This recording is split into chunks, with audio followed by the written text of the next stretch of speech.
If obviously we're going to talk about Baylor winning at Texas, we should talk to somebody who has already won at Texas this season. That is Villanova head coach Jay Wright, who makes his stuffed debut right now. And coach, we know that obviously coaches in college basketball are well compensated, but I'm curious, has it been nice to save a little extra money on the dry cleaning this season?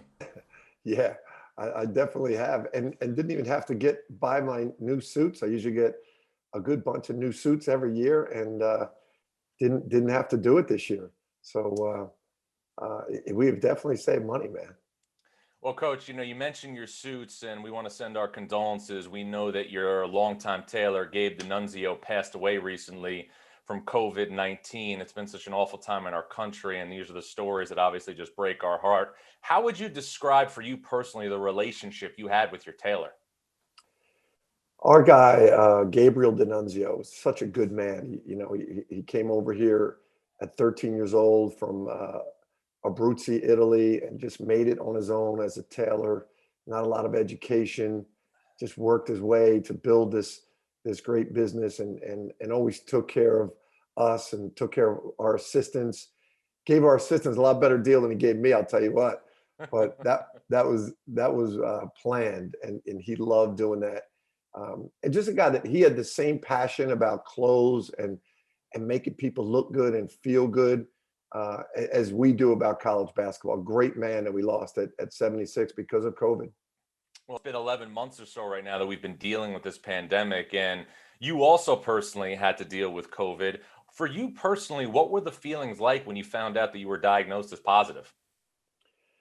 It was really gut wrenching because we came home on the 23rd December from a great win on the road at Marquette, where we were feeling like we were finally getting it going. Having coming out of an earlier um, quarantine in October, and we were feeling great. It was, you play that game before Christmas, and if you get a win, a road win especially, you're so excited. You're going to spend time with your family. And on the 25th that night, I started getting symptoms, and I just thought, oh no, man, this can't be. And 26, I tested positive, and we had planned to give our guys some time with their families, and then it turned out a couple other guys got it from me. And what was really wild, John, was we we went into quarantine, and we went into quarantine for 11 days. We came out on the 12th day and practiced. On the 12th day, two guys tested positive, and then we had to go into another quarantine.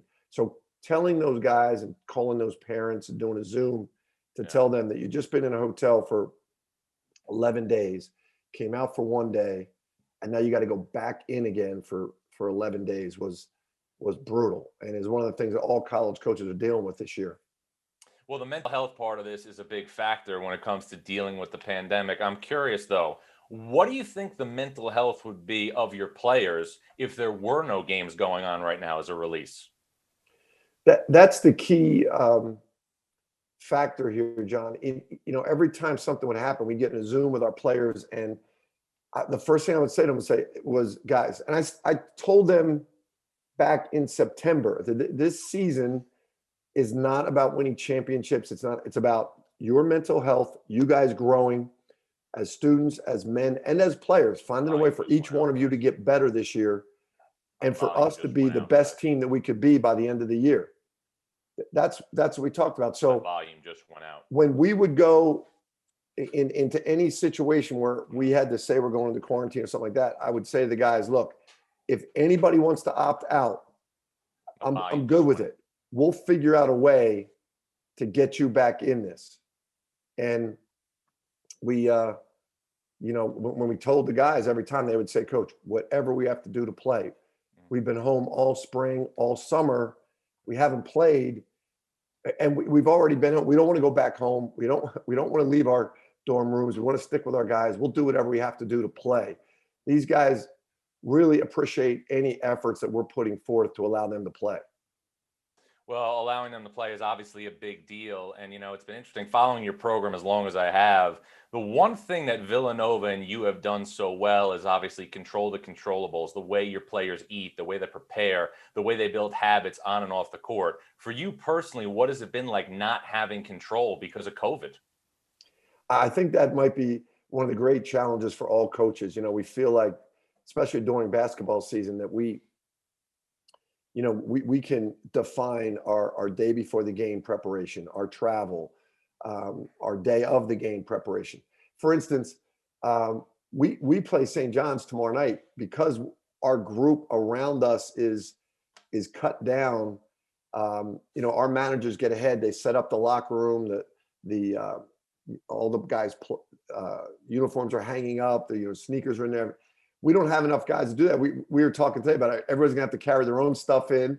We're gonna have to, all those little things are not the same this year. Even sometimes when we were in the bubble, they told us, hey, we can't. We get grass-fed milk, grass-fed beef. Everything is healthy. And they said, hey, you're staying in a casino. Like, we don't have that stuff. You're not going to be able to do it. So everything's been different this year. And that's where I really commend our staff. And I'm really, really impressed with our players, their ability to handle all these changes. Because as you said, John, we try to really control everything we can. And we're really disciplined about what we do home and on the road. And we haven't been able to do it the same this year. And all of this is obviously to be in a position like everybody else to play in the NCAA tournament. But if you play in the Big East, there is a crown jewel before the NCAA tournament. That's the Big East tournament at Madison Square Garden. This has been a very, very popular topic in college basketball right now, because obviously if the goal is to get to the NCAA tournament, conference tournaments could be a hurdle in front of that. The Big East tournament, though, as you and I both know, is a different breed of cattle when it comes to championship week and conference tournaments because of obviously the prestige of the event. How does this tournament get done safely given what's going on in the world? Well, first, John, you're absolutely right about that. I think other conferences that play their tournaments at different sites each year, they're not dealing with as much tradition and just core of their conference as we are with the Big East tournament and Madison Square Garden and New York City. It's as much a part of the Big East as any great players, coaches, more really. And right. So we're trying to do everything we can. And Val Ackerman and Stu Jackson and the athletic directors in the Big East are really working hard at this. And I think we've got a good plan, and I don't want to go too much into it, but I think we got a plan where we can quarantine and isolate teams. And one of the things that's important, and I think the NCAA, who gets a lot of criticism, but I think when they do a good job, we got to give it to them. They put out what the criteria and the protocols will be for the NCAA tournament in Indianapolis. So by doing that early, they gave us in the Big East a chance to set up the same type of protocols for the Big East tournament so that we could transition once you get into the Big East tournament. If you go right from there to Indianapolis, if you're fortunate enough to make the tournament, you're pretty good. You're bubble to bubble, and you're in pretty good shape right there. And I think the Big East and it's Val Ackerman and Stu Jackson have done a great job of setting that up. So I think as of right now, we know everything changes. I think we can pull this off in New York and at Madison Square Garden. Well, and obviously the goal when you get to Madison Square Garden is to win the event. You have a team, again, that's going to have an outstanding chance to do that. Through all the off-the-court drama and everything you've dealt with on February 2nd, how would you assess the 2021 Villanova Wildcats? John, I don't want to sound like a pessimist, but we just played a game against Seton Hall, and I was getting frustrated during the game, just that it's the end of January and we're doing things that are just so out of character for us. Now, some of it's just Seton Hall just being really good, but after the game, I had to apologize to the team. I said, guys, I'm out of my mind. Like I just can't stand there and watch what we're doing and thinking it's January, but it's not your fault. It's not your fault. I gotta get my act together. We gotta keep working hard. So to answer your question, if a Villanova fan looked at us right now, we're not where we would normally be. But in assessing our team right now, having gone through this 3 quarantines and all the challenges that all the other teams are too. I feel good about what they've done. And I think the players and the staff should be really proud about where we are right now. Now, we got new challenges every day. Every team, and you have your great saying, stay positive, test negative. But every morning, we all get a text saying all negative today. And then, right. Everybody sends thumbs up, prayer signs, it's every day. And living that way is really tough on these players. And so I'm proud of everything, every challenge they've taken on so far. Well, one, I think, thing that's reassuring is if you're a coach, you want to have a steward on the floor that you have a lot of confidence in. And you couldn't have more confidence right now in Colin Gillespie. And coach, sometimes I think when people are covering college basketball and they want to talk about the best players, they automatically talk about the players who are going to be projected to be the best prospects at the next level. There may be players at the point guard position that are projected as better pros than Colin Gillespie, but now it seems like he's establishing himself as the best pure table setter in college basketball. How reassuring is it to have him running your team? Well, that was well put, John, about the difference between college and who's a great college player, who's a great pro player. And we've had a lot of great college point guards, great. And it's something that we try to impress upon our players and their parents, that there is a value to being an outstanding college basketball player. And you can actually hurt your ability to be the best college basketball player that you can be by trying to impress NBA scouts. And it's actually not going to help you with the NBA scouts. Being the best college basketball player you can be is going to help you with NBA scouts more than trying to impress them. And, with Ryan Arcidiacono and Jalen Brunson and Scotty Reynolds and all these guys and Malik Waynes, and I hope I don't forget it, Randy Foy, everybody, those guys have all done that. And they help Colin understand that. And I think Colin's at a point where, having played with Jalen Brunson his freshman year and just gotten beaten up, but battling him, and Jalen talks to him daily. To answer your question finally, it is the greatest feeling in the world to go on the road and know that you have a guy that is going to be the toughest, smartest guy on the floor, and it is going to translate everything you want your team to do and your program to do on every play. Well, and he obviously brings your starting five together, which is one of the best starting fives in the sport. But, we talked about this in the preseason. The key for this Villanova team to maybe reach its pinnacle will be the development of its bench. How would you assess that area as we are now, just weeks away from Selection Sunday?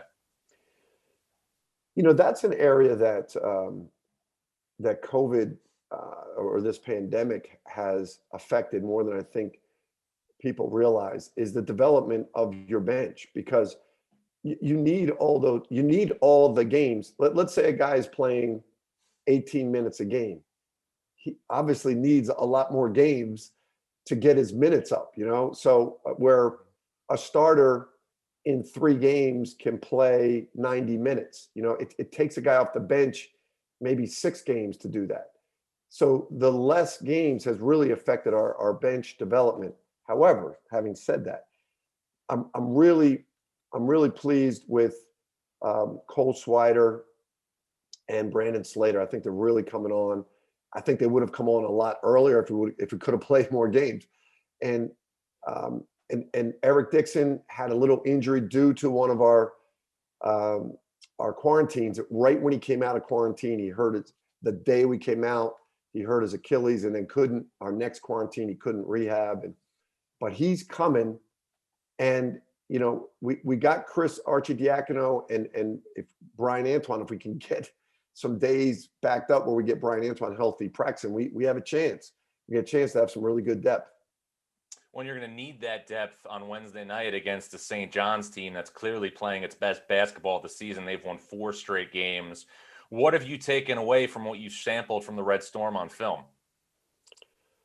Great respect for what the job Mike Anderson has done in that, as chaotic as it looks and as chaotic as they make you play, it is a defined, disciplined system. Actually, they are very consistent at what they do, and they do it together, and they do it intelligently. And I'm talking about a kind of a chaotic style of play, but it's very intelligent, and it makes teams like us uncomfortable. And that's the object of the game. You don't want to go match somebody up and just have a pretty ballet out there. You want to make someone uncomfortable and make them do things they don't want to do. And they've always done that to us. And I think Mike's doing a great job. And they've got good chemistry, they incredible team quickness. So we know we've got our hands full, and we're going into Carnesecca Arena, which I can't. The last time I remember being in there personally was for a Catholic League playoff game a long time ago. So it's going to be pretty cool going in there. Well, and Jay, it should be obviously a very competitive game, and I'm old enough to remember before you won national championships, and I'm old enough to remember a game now 12 years ago that might have been the best game that you've ever coached at Villanova in terms of how well the game was played. It might have been better than the Carolina game in 2016, and that's the game that you won to go to the Final Four in 2009 against Pittsburgh, and Pitt had a guard in that game named Levance Fields that was the identity of that program. And I don't think they're the exact same player, but does Posh Alexander for this St. John's team kind of give the same affect on that program the same way that Levance Fields did for Pitt 12 years ago? That's a really interesting analogy. That's a really good comparison. Because what I like about Posh and what Levance Fields did is Posh is coming in as a hyped up freshman and who we know can score, but what the fear he puts in you is the defensive intensity he brings to the floor and how he can take your point guard out of the game. So you and I just talked about us feeling like we got one of the best point guards in the country, and now you're going to play against a team where I think Posh, and he just did it in the Marquette game, where Posh can, as a freshman, he can come in and take your point guard out of the game. And there was a play in the Marquette game where Marquette battled back. They got it to a one possession game. They finally beat the press. They went back to give the ball to Carden, and he came right in between the two of them, had a steal, and it was a two possession game. It was over. And he puts fear in you, and he's had an incredible impact as a freshman on the Big East and obviously on St. John's. Well, and Jay, we obviously want to stay focused on the task at hand, but you're also scheduled after St. John's this week on Wednesday to play Xavier on Sunday. They obviously postponed their game against DePaul due to a COVID issue. Is the plan still right now, after you play St. John's on Wednesday, to play Xavier on Sunday? You know what, John? As I'm talking to you, our athletic director Mark Jackson and our staff, George Howe coach, are working for contingent plans in case we don't. So one of the things I think the Big East is doing a great job is when this happens, we go conference game first. Can we fit in a conference game? And we feel a responsibility to the Big East because we got knocked out and we cost people some games. So right. If someone else gets knocked out, we got to give other people a chance to get a game too. So that's going to be first responsibility. And then if we can't fit a Big East game, then we'll look for out of conference game. Well, obviously, scheduling right now in 2021 is minute by minute, so we'll stay tuned to that. But I know you've talked during this chat about all the things that you have to deal with before you get to the court in terms of coaching. But you are a program right now that's been synonymous, obviously, with the best in the sport for the last, decade. We've heard a lot about Gonzaga and Baylor this season, and obviously they're two great teams that are still undefeated. But you're a team that's only taken one loss, and I know you feel, obviously, that your team still has a lot of room to grow. Despite all that you've had to deal with, has Jay Wright, in his idle time, ever thought about, with this group, winning a third national championship? You always think about it, as you said, in idle time. It doesn't do you any good. It does, and who knows if it distracts you. But I'd be lying if I say when you see a group, you always dream about what's their greatest level of potential. Sometimes you have a real young group and you realize, hey, we got to get them to be the best they can be. They're too young. They're not ready to win a national championship, but we've got enough experience if we could get everything going and you get some breaks, and we what it takes. You got to be playing your best basketball at the right time, and you got to get some breaks. But and now you got to stay healthy. Now we got to get games in. If you don't get a certain number of games in before you get to the Big East and the NCAA tournament, you don't have enough time to make it up. And I think that's one of the things that Baylor and Gonzaga have done a great job of, is gotten a lot of games in, so they continue to improve. And they have veteran teams that are outstanding. I think they are on another level than us right now. But when it comes to the NCAA tournament, it's how good you are at that time, not where you are now. And that's why we want to be playing our best at the end. Jay, we've seen obviously a little bit of a shift this year, and I touched on this at the top of the show about teams that are normally blue blood programs that are always high seeds in the NCAA tournament struggling. And the common trait between Villanova, Baylor, and Gonzaga is player retention. How much does really the way this season has shifted, and those three teams, your team included, being at the top of college basketball, again, reiterate that when we're evaluating teams that can be really good in the sport, returning personnel is much more obviously important than incoming personnel?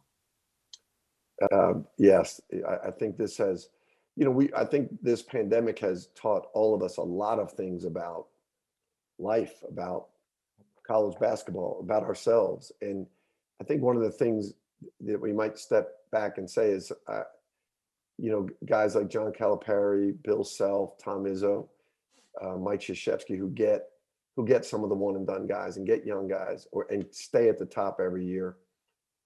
I think this accentuates what a great job they do and what great coaches they are, because they get those young guys in the summer and the fall, and they even sometimes in November you can see them not looking too sharp because they're real young, but they get to practice and play a lot of games, and by the end they're one of the top teams in the country. And it really is great coaching, and they haven't had the chance to do that. A lot of them didn't do it, couldn't coach all. We couldn't coach all summer, and we missed most of our fall as a lot of them did. And so you realize they really do a great job, right? And then the teams that happen to be old this year, like I've thought numerous times, if our team last year with no seniors was going through this, we would be really struggling. Because we were a young team, and early in the year, you remember, John, we went on the road at Ohio State. We looked like a JV team. But by the end of the year, we were playing great basketball. So we were fortunate this year to have the veterans, have the seniors. And I have to mention, we're missing one of our seniors, Demir Cosby-Roundtree. He's a great leader, and we haven't had him all year. And we miss him. But it does show you that if the seniors have a big impact on this type of environment, it shows you during the regular seasons, the little things you're up against, they have a big impact also. Well, final thing, the only thing more exciting for me than covering a Final Four that would have Villanova, Gonzaga, and Baylor in it would be a great meal. I'm pumped. Super Bowl Sunday's coming. It's a day I always cheat and have a big-time cheat meal. I'm working, obviously, on my portion control, and I only watch football socially. But I'm curious for you. I mean, the last time we had a meal together, I had to be carried at a campus corner near your campus because we ate so much over a massive lunch. But for you personally, if Jay Wright could have one meal at one place, where would it be? What would it be? Well, Johnny, I'd have to say, since I'm on here with you, I'd like to bring back Garf and go to the Carnegie Deli with you and Garf again. They were some great days. You were a young up and coming guy and working your butt off, and the legendary Garf would share stories with us, and you'd be doing it in the Carnegie Deli in the middle of Manhattan with just great people around you. That would be my favorite meal with you, buddy. Yeah, rest in peace to Mr. G. Well, Jay, we appreciate a couple minutes. Stay safe in these blizzard-like conditions, and obviously safe travels to New York for tomorrow's game against St. John's. Looking forward to being in studio for that. Thanks, Johnny. Good to see you, buddy.